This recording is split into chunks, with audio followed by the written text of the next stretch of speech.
पण आपल्या भावाला ह्याला झाडाच्या बाबतीत माप नाही. कोणीही महाराष्ट्रातल्या सगळ्या जिथं जिथं म्हणून झाड तुटलं जाईल त्या सगळ्यांना मी सांगतो की झाड तुटू देऊ नका. झाड म्हणजे आपलं आई बाप. आता आमच्या आई बापांवर जर तुम्ही हल्ला केला तर आम्ही गप्प बसणार का? त्यामुळे कोणालाही भाव नाही, कुठे झाड तुटू देता कामा नये.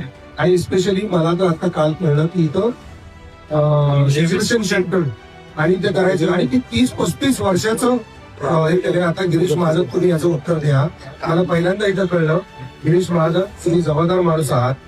माझे तुमची काही वैयक्तिक दुश्मन नाही आणि दुश्मनी आली तरी मला काय फरक पडत नाही. मुद्दा असा आहे की झाडाच्या तुटताना होतं तुम्ही असं विधान नका करू. इथं जी ऑर्डर काढली 14 नोव्हेंबरला जिथं 30-35 वर्षाचं अग्रीमेंट तुम्ही इथं टेंडर काढले ते द्यायला नाही जातं. कुठला साधूग्राम कुठला काय म्हणतात त्याला नाही दर 12 वर्षांनी होतं. कुंभमेळ्याचं आपल्याला माहितच नाही हो. पण मला माहित आहे जगात कुठलाही सेलिब्रिटी नाही. जगात एकच सेलिब्रिटी आहे तो झाड आहे.